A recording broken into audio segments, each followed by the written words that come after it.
Please welcome our second student speaker, Ava Schulman.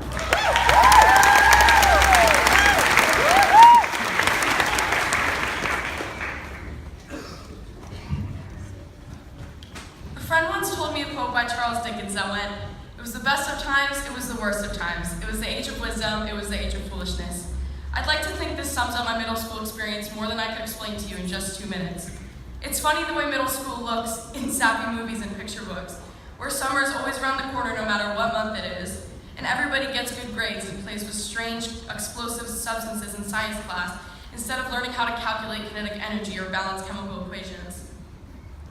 Looking past the false expectations I had as a new upcoming 6th grader, no sugarcoating, I was absolutely mortified. It's always entertaining to watch new 6th graders each year bolting to their classes on the first day. It's almost like I'm seeing a mirror image of my former self, a frightened, oddly tall, different girl who wore a cape to school and who had a constant fear of being trampled in the hallway by big bad 8th graders. 7th grade was a breeze for sure. I made more friends and started feeling comfortable in my own 13-year-old awkward pubescent skin. For those who say 7th grade is the worst year of middle school, I strongly object. This was the first year I stopped secretly carrying Pokemon cards in my backpack and started communicating with people face to face instead of just staring at them from afar, wishing I knew more about them. I think you don't really understand exactly what to think about your middle school experience until you're near the end of 8th grade. That's when it all kicks in. Some of the people you've laughed with, cried with, shared multiple mechanical pencils with, will be off at different schools in different places.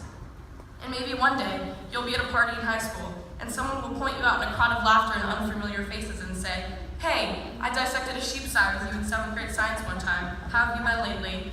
And some people will stick with you like glue throughout high school, college, and life beyond. But this concept has terrified me since the moment I stepped foot onto the campus of Mill Valley Middle.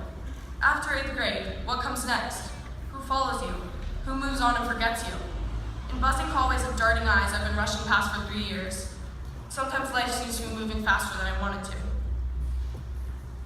A teacher once told me something I'll never forget as I stayed after class to help clean her classroom. She told me the thing she truly loved about me was that I was selfless and loving of everyone no matter what their social status was, that it was such a great quality to have throughout middle school and throughout life. It stuck with me the whole day, and it made me realize something. Middle school is such a blur, and sometimes you're expected to do things that aren't at your ability yet or try things out of your comfort zone. But I can assure you, the great challenges and accomplishments you face move by in the blink of an eye. And as Ferris Bueller once said, if you don't stop and look around every once in a while, you could miss it. So my final word of advice for newcoming 6th graders, 7th graders arriving in their last year of middle school, or 8th graders taking on a challenge of being a freshman wherever they end up, is to savor every moment. Savor every challenge, every friend and foe, every lecture, every essay, every early release day, Memorial Day weekend at the carnival. Love yourself and others endlessly and effortlessly. Explore new topics that interest you. Learn to laugh at yourself when things go wrong, because making mistakes is what builds you for the future. In the best of times and the worst of times, in ages of foolishness and in ages of wisdom, take a deep breath and savor the day. Even if it takes a stack of Pokemon cards and a whole lot of fear to shape who you are in middle school and life beyond. And to this year's graduating class, savor this day right here in Time Is Your Own. We did it!